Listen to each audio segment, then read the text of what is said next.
sa ating Panginoon. Awitan, purihin ang batong kublihan. Ang Diyos siyang naming lakas. Magpasalamat tayo sa Kanyang harapan. Ang Diyos ay awitan, ating purihin ng may tuwa at galak, ng may tuwa at galak. Sa ngalan ng Ama at ng Anak at ng Espiritu Santo. Amen. Sumayin niyo ang Panginoon. At sumayo rin. Papurihan natin ang Panginoong Diyos sa pamamagitan ng misang ito, sa pamamagitan rin, lalo na, ng mabuting buhay natin bilang Kristiyano. At upang tayo maging marapat kahit papaano, magsisimula tayo sa ating mga sala. Tayo pong lahat, inaamin ko sa makapangyarihang Diyos. At sa inyo, mga kapatid, nalubha akong nagkasala sa isip, sa salita at sa gawa, at sa aking pagkukulang. Kaya sinasamo ko sa mahal na Birheng Maria, sa lahat ng mga anghel at mga banal, at sa inyo mga kapatid na ako'y panalangin sa Panginoong ating Diyos. Kaawaan tayo ng mapagmahal na Diyos, patawarin sa ating mga sala, at patnubayan hanggang sa buhay na walang hanggan. Amen. Panginoon, kaawaan mo kami. Panginoon, kaawaan mo kami. Kristo, kaawaan mo kami. Kristo, kaawaan mo kami. Panginoon, kaawaan mo kami. Panginoon, kaawaan mo kami. Iyuko natin ang ating ulo, ibulong sa Panginoon ang ating intensyon. Kasama ng intensyon ng mga tumutulong sa ating simbahan. Ipagdasal din po natin ang mga kababayan natin sa ibang bayan. Nalangin tayo. Ama naming makapangyarihan, lakas loob ka naming tinatawagan sa ngalan mo ang Ama naming banal. Sa kalooban namin ay panahanin mong lubos ang iyong Espiritu sa aming kumukupkop upang sa lupaing ipinangako kami makapasok sa pamamagitan ni Jesucristo. Kasama ang Espiritu Santo magpasa walang hanggan. Amen. Magsiupo po. Ang salita ng Diyos mula sa aklat ni Josue. Noong mga araw na iyon, tinipon ni Josue sa Siquem ang lahat ng lipi. Pagkatapos, tinawag niya ang matatanda, ang mga hukom, ang mga pinuno at mga tagapangasiwa sa Israel, at sila'y humarap sa Panginoon. Sinabi niya, ito ang ipinasasabi sa inyo ng Panginoon, ang Diyos ng Israel. Noong una, ang inyong mga ninuno ay nakatira sa kabila ng ilog Euphrates. Isa sa mga ito si Tare na ama ni Abraham at ni Nacor. Sumasamba sila sa ibang Diyos-Diyosan. Tinawag ko si Abraham, buhat sa lupaing iyon, at dinala ko siya at pinatnubayan sa buong kalawakan ng Kanaan. Pinagkalooban ko siya ng maraming inanak at inapo. Naging anak niya si Isaac, at naging anak naman nito si Isayu at si Jacob. Ibinigay ko kay Isayu ang kaburulan ng Seir bilang bahagi niya. Ngunit si Jacob at ang kanyang mga anak ay nagpunta sa Ehipto. Sinugo ko si Moises at si Aaron, at sa tulong ng mga himalay, pinahirapan ko ng katakot-takot ang mga Ehipsyo. Sa gayon, ay hinango ko kayo roon. Inilabas ko sa Ehipto ang inyong mga ninuno at nakarating sa dagat ng mga tambo. Hinabol sila ng mga Ehipsyo at itinaboy papunta sa dagat. Ang inyong mga ninuno'y nanalangin sa akin at pinalatag ko ang dilim sa pagitan nila at ng mga Ehipsyo. Pinauho ko sa mga ito ang nahating dagat at sila'y natabunan ng tubig. Nasaksihan ninyo ang mga ginawa ko sa mga Ehipsyo at matagal kayong nanirahan sa ilang. Pagkatapos, dinala ko kayo sa lupain ng mga Amoreyo sa silangan ng Jordan. Binakan nila kayo at pinapagtagumpay ko kayo sa kanila. Pinuksa ko sila at nasakop ninyo ang kanilang lupain. Nilabanan kayo ng hari ng Moab, ni Balak, na anak ni Sipor, At sinugo niya si Balaam na anak ni Beor upang sumpain kayo. Ngunit hindi niya kayo dininig si Balaam. Sa halip, pinagpala niya kayo. Sa gayon, iniligtas ko kayo sa kamay ni Balak. Tumawid ako ng Hordan at sumapit sa Jericho. Nilabanan kayo ng mga taga-Jericho at ng mga Amoreo, Pareseo, Cananeo, Heteo, Hergeseo, Heveo, at Hebuseo. At sila'y nalupig ninyo sa tulong ko. Ipinasalakay ko sa mga pukyutan ang 2 haring Amoreo at pinalayas ko sila bago kayo dumating. Walang kinalaman sa pangyayaring iyon ang inyong mga tabak at pana. Binigyan ko kayo ng lupaing hindi ninyo binungkal. Pinatira ko kayo sa mga bayang hindi kayo ang nagtayo. Kumakain kayo ngayon ng ubas at ulibo na galing sa mga punong hindi kayo ang nagtanim. Ang salita ng Diyos. Salamat sa Diyos. Ang pag-ibig ng may kapal ay tunay na walang hanggan. Ang pag-ibig ng may kapal ay tunay na walang hanggan. O pasalamatan ang Panginoong Diyos pagkat siya'y mabuti. Ang kanyang pag-ibig ay walang hanggan at mananatili. Pinakadakilang Diyos ng mga Diyos ay pasalamatan. Ang pag-ibig niya ay mananatili at pangwalang hanggan. Makapangyarihang higit kanino man itong Panginoon, ang kanyang pag-ibig ay mamamalaging panghabang panahon. Ang pag-ibig ng may kapal ay tunay na walang hanggan. Nang mailabas na'y siya ang kasama habang nasa ilang. Ang kanyang pag-ibig ay mananatili at pawalang hanggan. Pinapapatay niya yaong mga haring may kapangyarihan. Ang pag-ibig niya ay mananatili at pangwalang hanggan.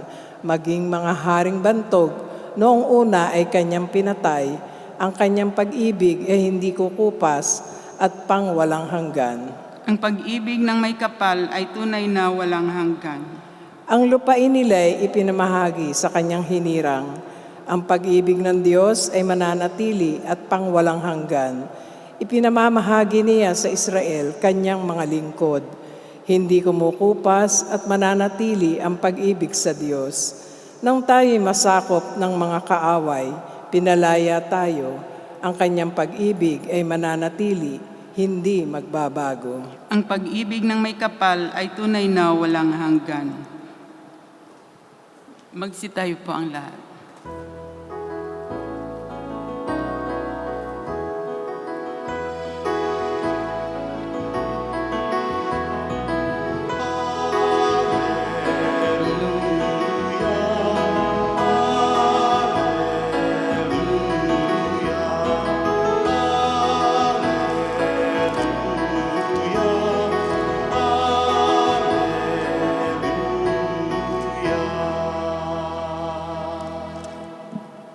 Sumainyo ang Panginoon.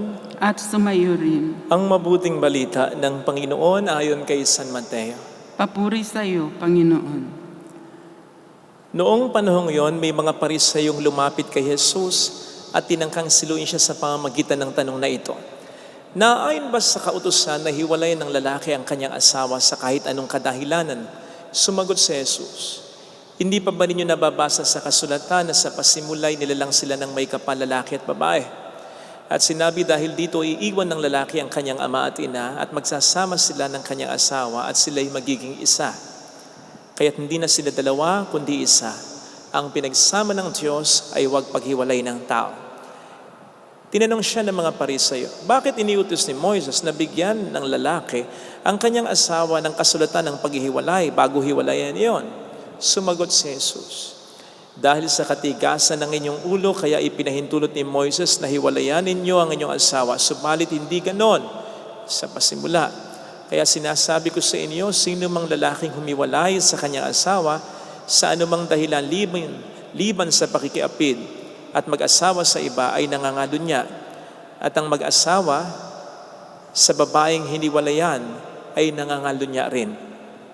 Sinabi ng mga alagad, kung ganyan po ang kalagayan ng lalaki sa kanyang asawa, mabuti pang wag nang mag-asawa. Sumagot si Jesus, hindi lahat ay makatatanggap ng simulaing yan, kundi yaon lamang pinagkalooban ng Diyos. Sapagkat may iba't ibang dahilan kung bakit may mga lalaking hindi makapag-asawa. Ang ilan dahil sa kanilang katutubong kalalagayan. Ang iba dahil sa kagawan ng mga ibang tao ay nagkagayon sila. Mayroon namang hindi nag-aasawa alang-alang sa ikaunlad ng paghahari ng Diyos. Ang makatatanggap ng simulaing ito ay tumanggap nito. Mga kapatid, ang mabuting balita po ng Panginoon. Pinupuri ka namin, Panginoong Hesukristo. Sino dito ang single? At yung matagal lang single, ha? 30 na, 40. Anong feeling? Masaya ba? Ito bang ipapakita natin sa screen? No boyfriend, no girlfriend, no wife, no husband, no problem. Yan ba ang pakiramdam po ninyo ng mga single ng matagal na, ha?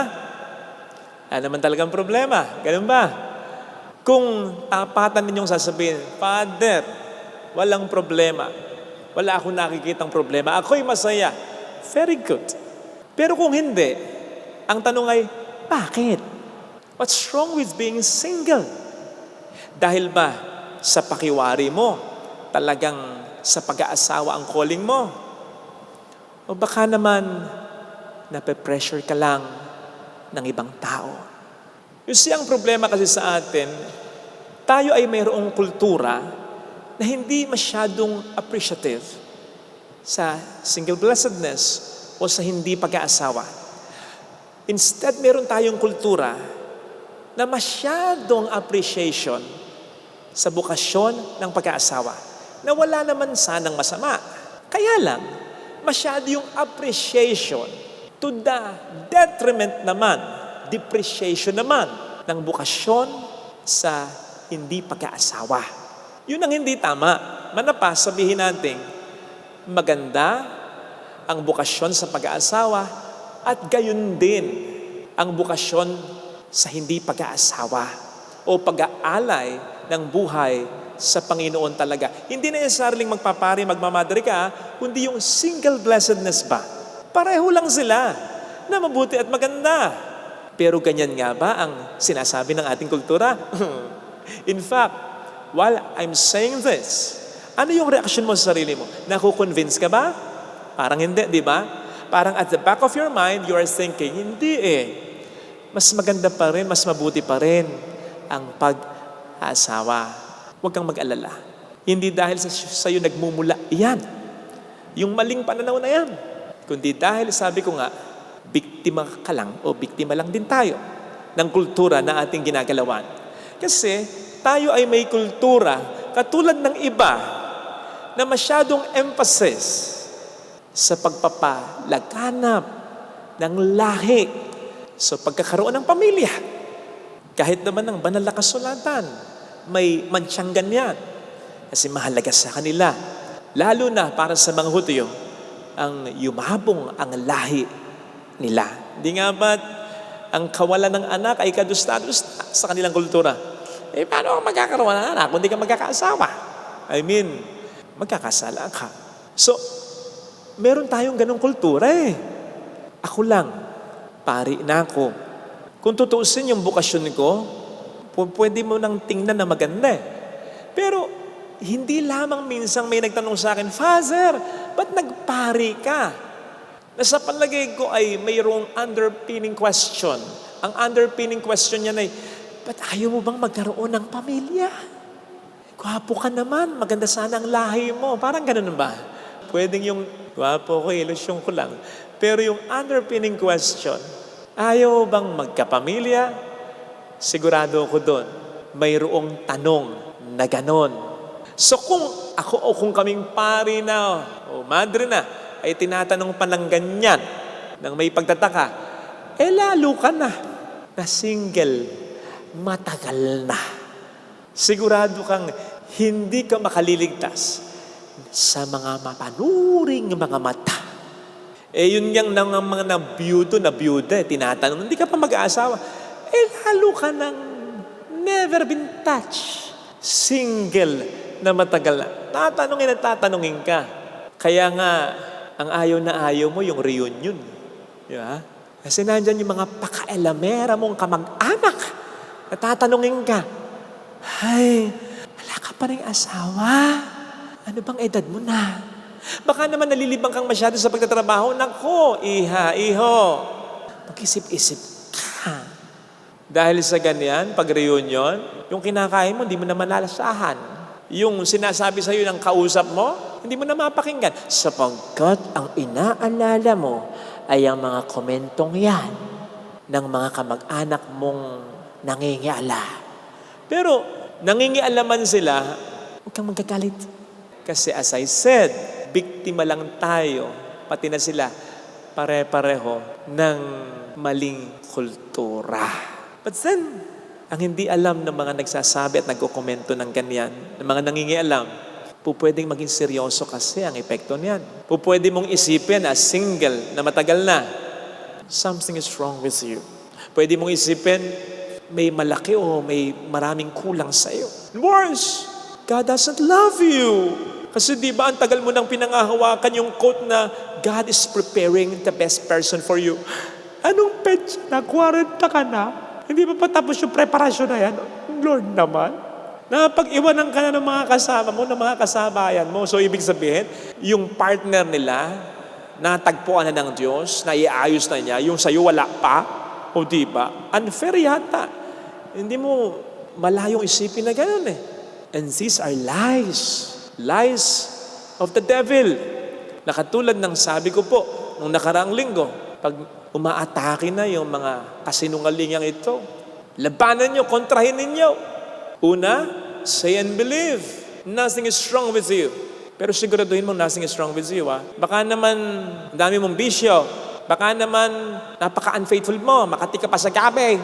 Baka naman, amoy himagsika ng kilikilimaw. Baka naman, hindi ka talaga nag-aayos, magiging single ka nga. You see, lahat naman tayo, may mga pagkukulang, may mga kapintasan, pero pag simple lang, okay na yan. Huwag lang yung mga malalang kapintasan na ganyan, na pwede mo namang gawa ng paraan. But the idea is, no one is perfect. Kahit nga ang magandang rosas, may mga tinik din. Kahit ang magandang tanawin ay may mga basura, may mga tuyong dahon din. Kahit ang napakagaling na player ay nagmimintis din.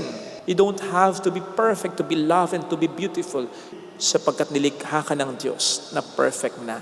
You just have to be yourself para makita ka ng taong itinakda ng Diyos para sa iyo. Ikalawa, walang malaking kulang sa iyo. Walang maraming kulang sa iyo. Lahat naman ng tao may kakulangan eh.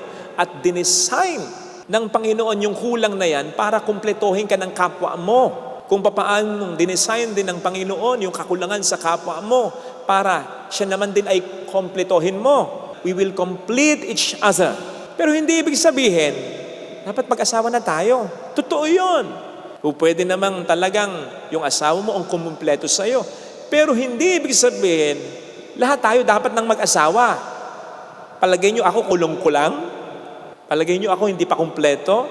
Kung paanong nakukumpleto ko kayo, kinukumpleto nyo rin naman ako. So pwedeng ang gamitin ng Panginoon para kumpletuhin ka, hindi asawa. Kundi yung nanay mo, yung tatay mo, yung kapatid mo, yung kaibigan mo. A stranger can complete you.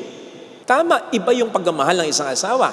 Pero kaya mo sinasabing iba ang pagmamahal ng isang asawa, iba rin ang pagmamahal ng isang ina, ng isang ama, ng isang kaibigan. The point is, God can use anything and anyone to complete us, to make you whole, to make us happy. And third, ang pinaka-importante, wag mong isiping God doesn't love you. God loves you. Nag-iisa ka sa mundong ito. Mahal ka ng Diyos. Ngayon, kung bakit hindi pa niya ibinibigay o hindi na niya talaga ibibigay ang isang tao para maging asawa mo, hindi ibig sabihin hindi ka niya mahal. Sapagkat sa pag-aasawa lang ba, maipaparamdam ng Diyos sa iyo ang kanyang pagmamahal? Hindi man po pwedeng isipin na inililigtas ka niya lang talaga sa maling tao? Tama namang nagka-boyfriend ka, nagka-break kayo. Tama namang nagka-girlfriend ka, nagka-break kayo. Kahit masakit sa iyo, pero po pwede kasi naman talagang may mga tao sa buhay mo na ibinigay ng Diyos na pansamantala at hindi panghabang buhay mong dapat makasama. Maliwanag yung sinasabi dito ng Panginoon sa kanyang mga disipulo tungkol sa pag-aasawa. Hindi lahat ay makatatanggap ng simulaeng yan, kundi yung lamang pagkalooban ng Diyos. Ang sabi pa niya dito ay ganito, sa bandang huli, mayroong hindi nag-aasawa alang-alang sa ikaulad ng paghahari ng Diyos. Single blessedness. Ang makatatanggap ng simulaeng ito ay tumanggap nito. Ibig sabihin, simula't simula pa, meron sa atin ang itinakda na ng Diyos na mag-asawa. Gayon din, meron siyang mga itinakda para sa hindi pag-aasawa. Pero hindi ibig sabihin nun, hindi masaya ang hindi pag-aasawa. Ikaw ba na ngayon ay may asawa? Masaya. So pareho lang silang maganda, pareho lang silang mainam, pareho silang nilikha ng sabay. Hindi yung tinakda ng Diyos yung pag-aasawa, pero dahil medyo hindi ka kagandahan, hindi ka kagwapuhan, pasensya na, doon ka na lang sa ikalawa. Yung second option ba, hindi sinasabi ng Diyos, lahat gusto ko mag-asawa. Kaya lang pasensya ka na, wala ka nakita, no? Doon ka sa hindi pag-aasawa. Hindi ganun. Hindi yung second option. Pareho at magka-level na options yun. So, kung sa tingin mo hindi ka talaga sa pag-aasawa, you don't see yourself na tumanda, na may eksklusibong makakasamang asawa. Kung sa tingin mo ay mahina ang pasensya mo sa pag-aalaga ng bata, at kung sa tingin mo ay mas ma-enjoy mo ang buhay, kung 100% ay maibibigay mo ang buhay mo sa buong may kapal, hindi yun. Walang masama sa hindi pag-aasawa. Wag mong sasabihin kapag tinanong ka, ba't di ka nag-asawa? Walang nagkagusto Hindi ganon. Manapang sabihin mo, no husband, no wifey, I'm happy. Ganon. So sa mga single dyan, lalo pat tiyak mo na yan ang calling mo. O kahit sa mga matagal lang single, pero parang naghihintay pa kahit papaano. Huwag mo sayangin ang buhay mo sa pag-iisip ng mga negatibong komento. Nothing is wrong with you. Walang malaking kulang sa iyo and God loves you. I-maximize mo ang buhay mo. Sa pag-iintindi mo ng kanyang mga komento, masusura ka lang. Bubwisit ka lang. Hindi mo ma-enjoy ang buhay mo. Hindi mahalaga kung mag-aasawa o hindi mag-aasawa. Ang mahalaga, mabait ka, banal ka, at masaya ka. Narinig naman po natin, di ba? Sa ating salmong tugunan, na ang pag-ibig ng Diyos ay walang hanggan. Ibig sabihin, ang pag-ibig ng Diyos ay hindi maikukulong sa isang bukasyon lang. Halimbawa sa pag-aasawa lang, hindi ganun ng Diyos. Nag-uumapaw yan. Ang pag-ibig ng Diyos ay mararamdaman kahit na mga walang asawang namumuhay sa kabanalan. Pero hindi ito parang pupunuin muna ng Diyos ng kanyang pagmamahal ang baso ng mga mag-asawa, tapos yung mga matitira para mga hindi nag-asawa. Hindi ganon. Sabay na pupunuin ng Diyos ang mga baso, sabay ng mga nag-asawa at sa mga hindi nag-asawa. Sabay. Walang mabibigay ng tira-tira lang. Sabay ang pagmamahal na ibibigay at nag-uumapaw. Yan po ang lagi nating tatandaan. Lagyan natin ang ating kanang kamay sa tapat ng ating puso.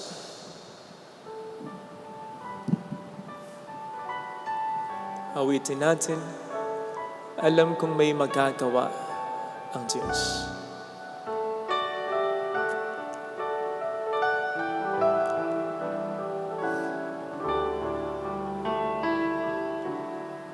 Alam kong may makapangyarihan siya. Alam kong may magagawa ang Diyos. Walang imposible sa Kanya.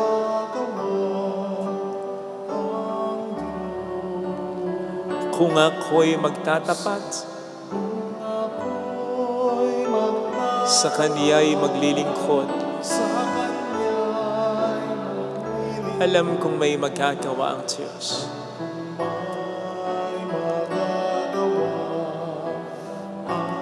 Alam kong di ringgin ng Diyos ang samo ko, sapagkat mahal niya ako.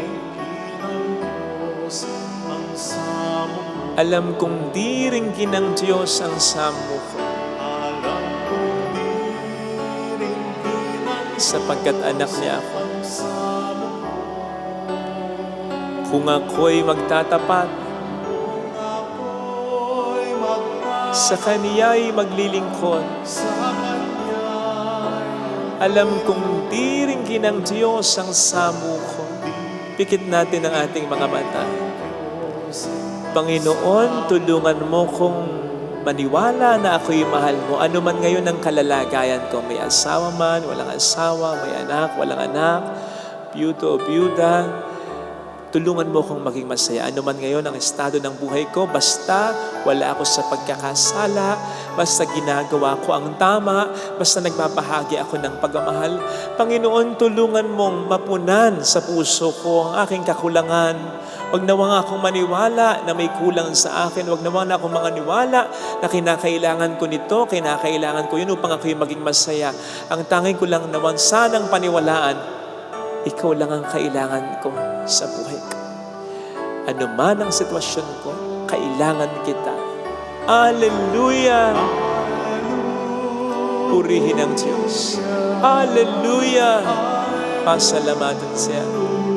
Siya ay muling babalik sa atin. Hindi kanya iiwan, hindi kanya pababayaan. Paniwalaan mo yan. Praise God. Alleluia! Purihin ang Diyos. Alleluia! Sa takdang panahon ay babalik ang Panginoon upang tayo ay kunin tapat siya sa kaniyang mga pangako sa atin. Sabihin mo sa sarili mo, mayroong magandang mangyayari sa iyo. Sa buhay mo, sa pamilya mo. Kung mararamdaman mo talaga ang pagmamahal ng Diyos sa iyo, wala ka nang ahangarin pa. At anuman na maging problema, mananatili kang kalmado, payapa at masaya. Mayroong magandang mangyayari sa iyo. Mahal ka ng Diyos. Kailangan mo lang paniwalaan ito, ma-appreciate ito, panghawakan ito. Kung lalapit kay Jesus, kay Jesus. Papuri sa Ama at sa Anak sa Espiritu Santo. Ngayon magpakailanman, pasawalahan siya nawa. Pag-aalay.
Manalangin tayo, pang ating handog ay maging kalugod-lugod sa Diyos amang makapangyarihan.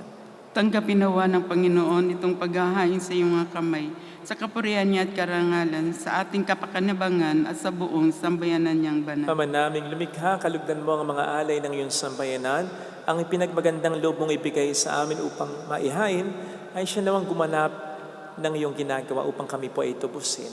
Sa pamamagitan ni Jesucristo, kasamang Espiritu Santo magpasa walang hanggan. Amen. Sumayin niyo po ang Panginoon. At sumayo rin. Itaas sa Diyos ang inyong puso at diwa. Itinaas na namin sa Panginoon. Pasalamatan ang Panginoong ating Diyos. Marapat na siya ay pasalamatan. Ama naming makapangyarihan, tunay ngang marapat na ikaw ay pasalamatan sa pamamagitan ni Jesucristo na aming Panginoon. Utang na loob ang nagbubunsod upang gunitain ang kamatayan niya para kami buhayin. Pagtitiwala ang sanhi ng ligayang di malilimot sa pagkabuhay niyang sa amin ay kaloob. Pag-asang dahilan ng pagiging handa para sa pagbabalik niyang totoong dakila. Kaya kaisa ng mga anghel na nagsisiawit ng papuri sa iyo ng walang humpay sa kalangitan, kami nagbubunyi sa iyong kadakilaan. Santo, Santo, Santo, Panginoong Diyos ng mga hukbo, napupuno ang langit at lupa ng kadakilaan mo. O sana sa kaitaasan. Pinagpalang na parito sa ngalan ng Panginoon. O sana sa kaitaasan. Ama naming banal, ikaw po ang bukal ng tanang kabanalan, kaya sa pamamagitan po ng iyong Espiritu, gawin mo pong banal ang mga kaloob na ito upang para sa amin, maging katawan at dugo ng iyong anak at sa aming Panginoong Hesukristo. Bago niya pinagtiis ang kusang loob na maging handog, kinawakan niya ang tinapay, pinasalamatan kaniya, pinaghati-hati niya iyon. Iniabot sa kaniyang mga alagad at sinabi, tanggapin ninyong lahat ito at kanin. Ito ang aking katawan na iahandog para sa inyo.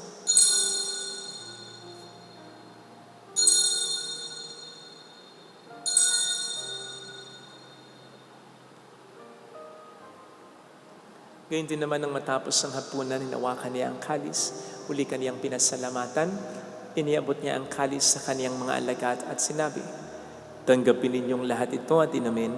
Ito ang kalis ng aking dugo ng bago at walang hanggang tipan, ang aking dugo na ibubuhos para sa inyo at para sa lahat. Sa kapagpatawad ng mga kasalanan, gawin niyo ito sa pag-alala sa akin.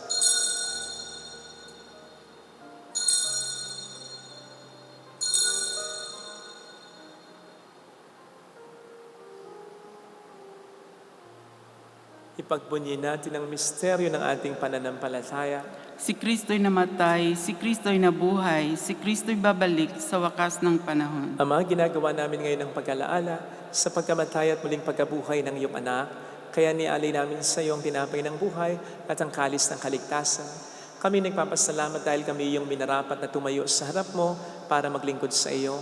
Isinasamo namin kami na magsasalo sa katawan at dugo ni Kristo ay mabuklod sa pagkakaisa sa pamamagitan ng Espiritu Santo. Ama, lingapin mo ang iyong simbang laganap sa buong daigdig, puspusin mo kami sa pag-ibig. Kaisa ni Francisco na aming Papa, ni Dennis na aming Obispo at ng Tanang Kaparian, alalahanin mo po ang mga kapatid naming nahimlay nang may pag-asang sila'y muling mabubuhay. Kaawaan mo sila at patuloyin sa iyong kaliwanagan.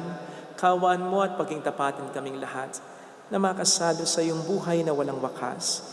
Kaisa ang mahal na Birhen ng Lasal at ang Ina ng Diyos. Isanusay ang kabiyak ng kanyang puso lahat ng mga banal na namuhay dito sa daigdig ng kalugod-lugod sa iyo. May pagdiwang naman namin ang pagupuri sa ikararangal mo sa pamamagitan ng iyong anak at sa aming Panginoong Hesukristo. Sa pamamagitan ni Kristo kasama niya at sa Kanya, ang lahat ng parangal, papuri ay sa iyo, Diyos amang makapangyarihan, kasama ng Espiritu Santo magpasa walang hanggan.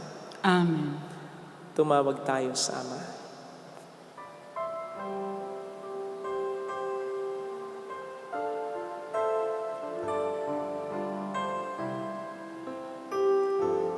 Ama namin, sumasalangit ka, sambahin ang ngalan mo, mapasa amin ang kaharian mo, sundin ang loob mo dito sa lupa para nang sa langit.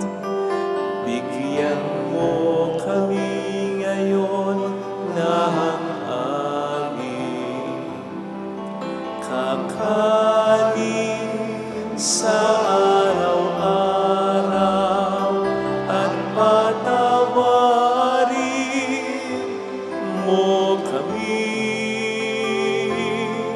sa aming mga sala para ng pagpapatawad namin sa nagkakasala sa amin, at huwag mo kaming ipahintulot sa tukso, at ihadya mo kami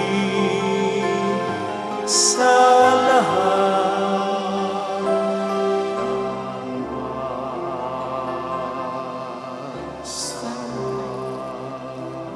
Iniling namin kami adya sa lahat ng masama, pagkalooban ng kapayapaan araw-araw, iligtas sa kasalanan sa kapahamakan. lalo na sa mga seryosong karamdaman, samantalang aming pinaghahandaan ang dakilang araw ng pagpapahayag ng tagapagligtas naming si Heso Kristo. Sapagkat iyo ang kaharian, ang kapangyarihan at ang kapurihan magpakailanman. Amen. Panginoong Heso Kristo, sinabi mo noon, sinasabi mo rin sa amin dito ngayon, kapayapaan ang iniiwan ko sa inyo, aking kapayapaan ang binibigay ko. Tunghayin mo ang aming pananampalataya, wag ang aming pagkakasala. Pagkalooban mo po kami ng kapayapaan at pagkakaisa, lalo na sa aming pamilya. Ano man po ang aming maging problema ayon sa iyong kalooban, kasama ang Espiritu Santo magpasa walang hanggan. Amen. Ang kapayapaan ng Panginoon ay sumainyo nawang lahat. At sumaiyo rin. Magbigayan tayo ng kapayapaan sa isa't isa. Spirit. Kordero ng Diyos. Kordero ng Diyos na nag-aalis ng mga kasalanan ng sanlibutan, maawa ka sa amin. Kordero ng Diyos na nag-aalis ng mga kasalanan ng sanlibutan, maawa ka sa amin. Kordero ng Diyos na nag-aalis ng mga kasalanan ng sanlibutan, pagkaloob mo sa amin ang kapayapaan. Narito sa harap natin ng Panginoon ang ating buhay at kaligtasan. Mapalad tayong inaanyayahan. Panginoon, hindi ako karapat-dapat na magpatuloy sa iyo, ngunit sa isang salita mo lamang ay gagaling na ako.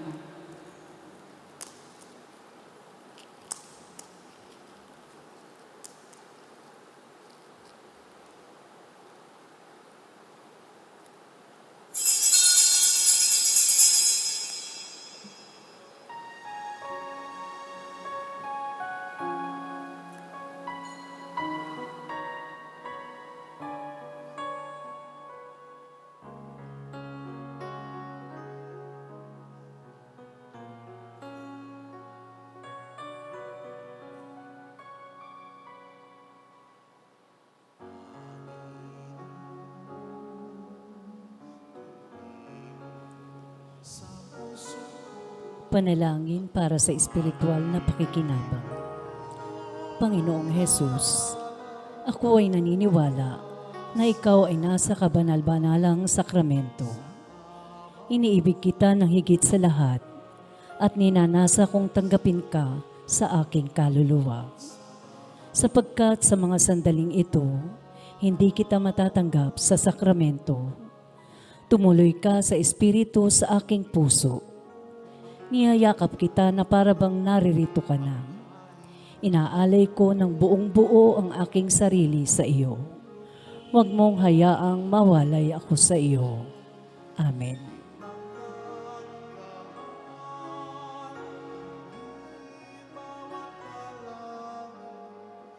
Turuan ng puso, mabuhay sa pag-ibig mo.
Manalangin tayo.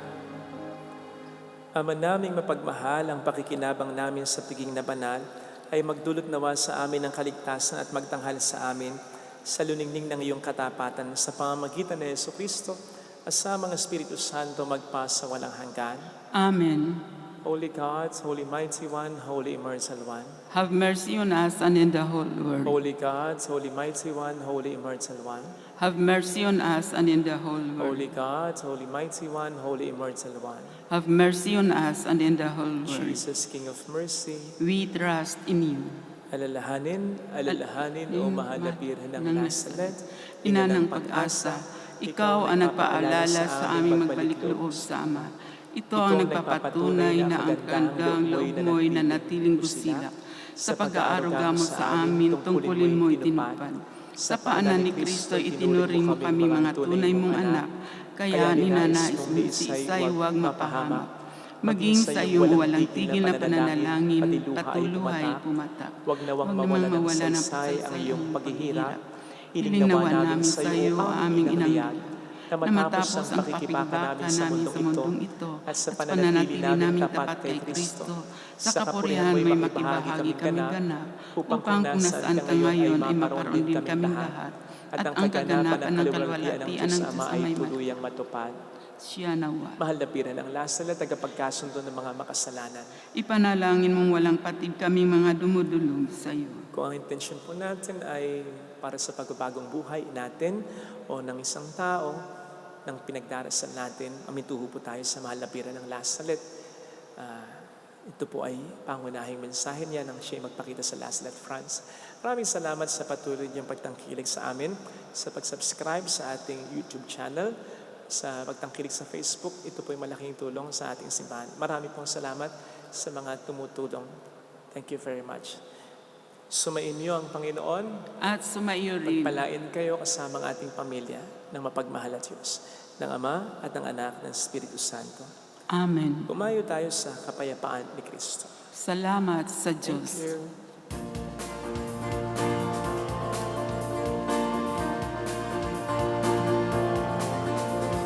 Mary, Mother of the Lord,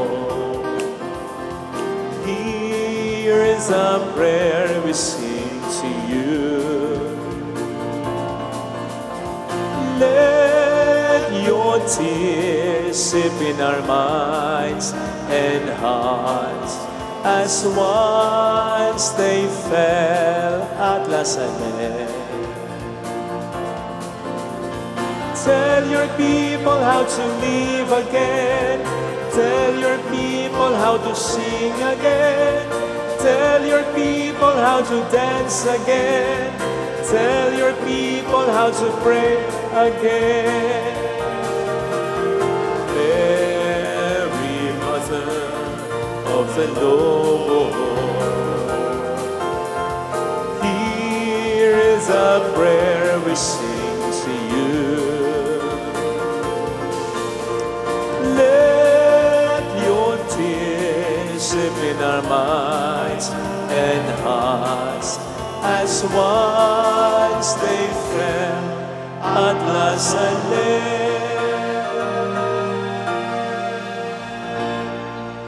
Salamat po.